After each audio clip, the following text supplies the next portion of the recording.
سبيل الدموع سبيل مريح يسعك الفضاء الرحيم الفسيح ونستعينه ونستغفره ونعوذ بالله من شرور أنفسنا ومن سيئات أعمالنا من يهده الله فلا مضل له ومن يضلل فلا هادي له وأشهد أن لا إله إلا الله وحده لا شريك له وأن محمدا عبده ورسوله صلى الله عليه وسلم.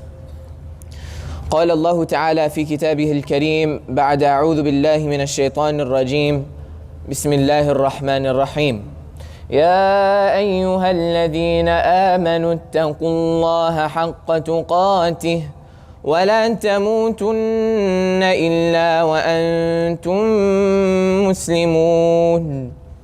وقال تعالى يا أيها الناس اتقوا ربكم الذي خلقكم من نفس واحدة وخلق منها زوجها وبث منهما رجالا كثيرا ونساء واتقوا الله الذي تساءلون به والأرحام إن الله كان عليكم رقيبا.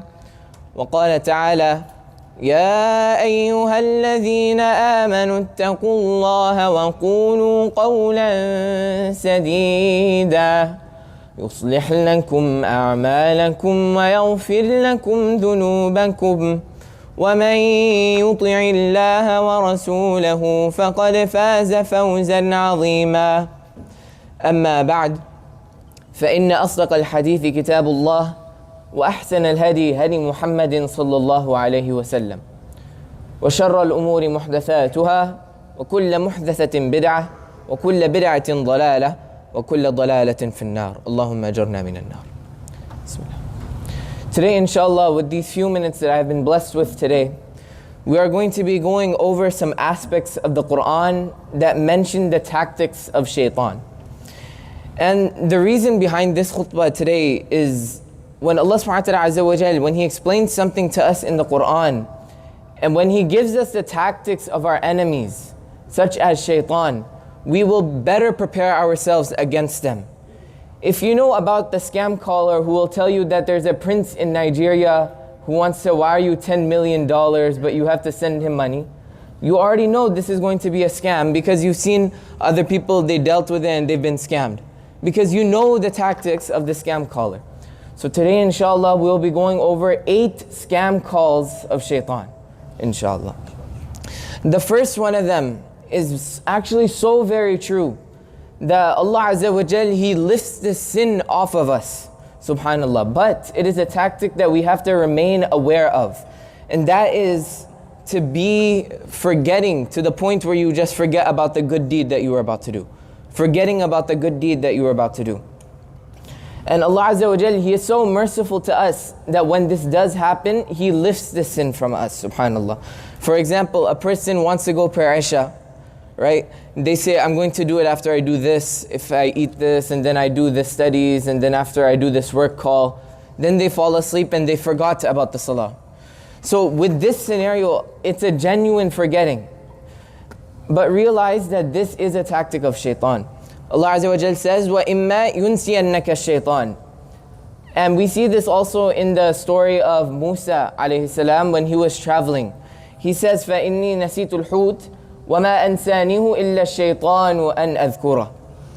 That when Musa alayhi salam and Yusha alayhi salam, when they were both traveling, Yusha alayhi salam, he was supposed to bring the fish, but he left it and he said, this is due because of shaitan. He made me forget about this. So the first tactic of shaitan is to make us to forget about the good deed that we were supposed to do. The second tactic of shaitan is when he sees us in a sensitive situation and he takes advantage of that situation. He causes us to slip in that situation. For example, we may be tempted to do a certain sin, but we are trying to battle against that temptation. Shaitan then comes over and then pushes that person off to the edge into that sin. Allah mentions a number of verses about this. For example, our own father Adam alayhi salam, فَأَزَلَّهُمَا الشَّيْطَانُ, right? Shaitan caused them to slip during their time of weakness. Adam alayhi salam, he realized at that moment that the angels will be living forever.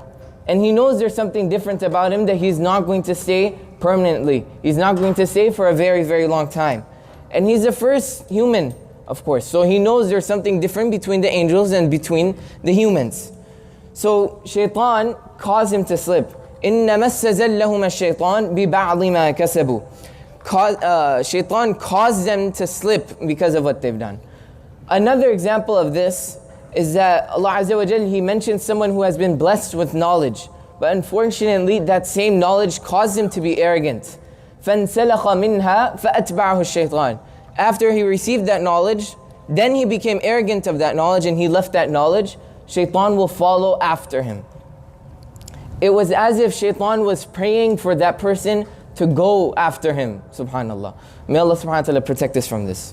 When we are weak and when we are close to something that we shouldn't be doing, Shaitan will always be there right behind our back to push us over that edge. The third tactic of Shaitan is to use our own anger against us. He's going to rile our feelings, subhanallah. That he's going to pour more fuel into the anger. Even though your anger may be justified for whatever reason you might think, Shaitan will cause you to get so angry to a point you will do or say something that will make you regret for the entire life. Subhanallah. We see Musa alayhi salam, when somebody taunted him, he became so angry. فَوَكَزَهُ مُوسَى فَقَضَى عَلَيْهِ. That while he was taunting him, Shaitan caused him to become so angry that Musa alayhi salam, he punched the guy and he killed him. And then after he realized what he has done, he said, قَالَ هَذَا مِنْ عَمَلِ الشَّيْطَانِ. This is of the handiwork of Shaitan. That Shaitan caused me to become so angry that I lost track of what I was doing. The Prophet ﷺ, he said, Al-ghadab min ash-shaytan. That al-ghadab, it comes from Shaitan. He gives us this quick sense of urge to feel anger in that moment. And that will be very destructive in the long term. That is why our Prophet ﷺ, he told us, Ista'idh billahi min ash-shaytanir rajim. Seek refuge with Allah against the shaitan. Right? And this is especially true when we are with our close friends, with our family, subhanallah, because we feel so close to them, we think we can say whatever we want and then our tongue just slips. May Allah protect us from our tongues. Ameen. The fourth tactic of shaitan is actually very comprehensive and it has many different steps into it. And this is what we called al-waswas. And you can see this also, al-waswas al-khannas in Surah An-Nas. Right? In the Quran, there are many different waswas. For example, we see nazagh. Nazagh, وَإِمَّا يَنزَغَنَّكَ مِنَ الشَّيْطَانِ نَزْغٌ فَاسْتَعِذْ بِاللَّهِ. Right? Yusuf alayhi salam, he said that there was nazagh between him and his brothers.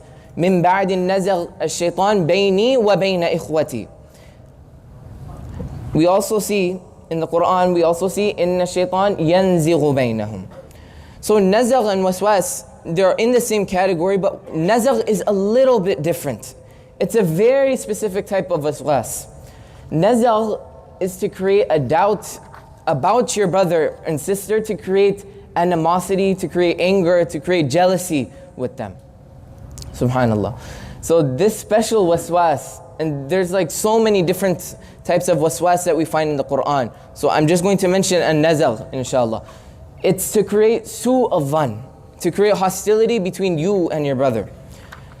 We also see in the Quran, فَيَنْسَخُ اللَّهُ مَا يُلْقِ الشَّيْطَانِ. That Allah will get rid of whatever shaitan has thrown into your hearts. Whatever he has thrown into your hearts.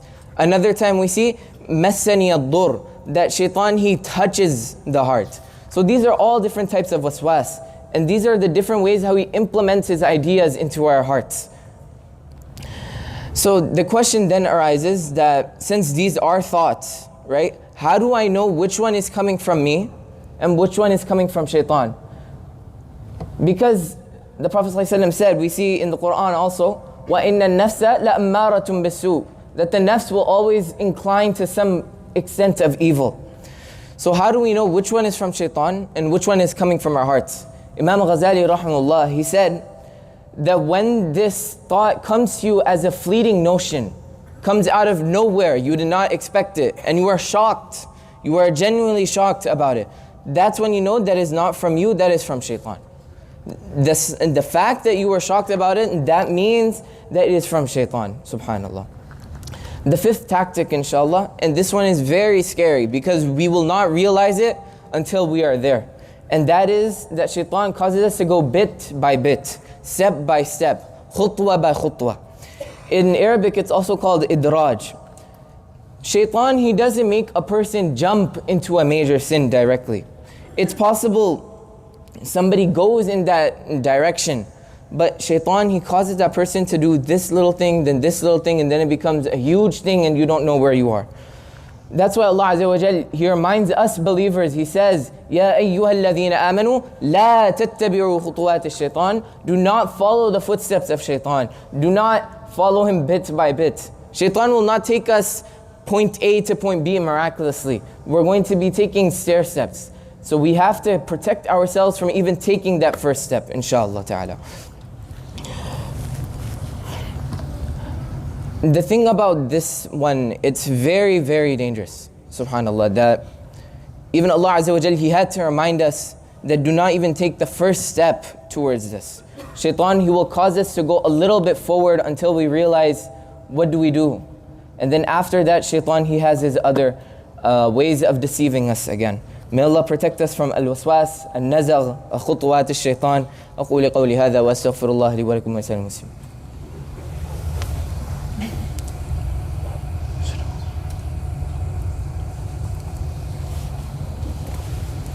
Alhamdulillah, wassalatu wassalamu ala rasulillahi sallallahu alayhi wa sallam. 3 more points inshallah and then we can end the khutbah. Point number 6 is the promising shaitan. Allah Azza wa Jal, He tells us about this. He says, وَقَالَ الشَّيْطَانُ لَمَّا قُضِيَ الْأَمْرُ إِنَّ اللَّهَ وَعَدَكُمْ وَعْدَ الْحَقِّ وَوَعَدْتُكُمْ فَأَخْلَفْتُكُمْ. Shaitan is going to be saying on the day of judgment that Allah Azza wa Jal, He gave you promises and I gave you promises. But the promise of Allah is always true and mine were fake, they were false. يَعِدُهُمْ وَيُمَنِّيهِمْ وَمَا يَعِدُهُمُ الشَّيْطَانُ إِلَّا غُرُورًا. Shaitan is promising to them, he's enticing them. But all these promises of shaitan, they're all false. They give us a false notion. For example, shaitan, he will say that if you don't give sadaqah today, then you will never be able to give it again. Or that if you give this dollar now, then what is that going to do for the masjid? That doesn't do anything. What is this going to do? These are just a few coins.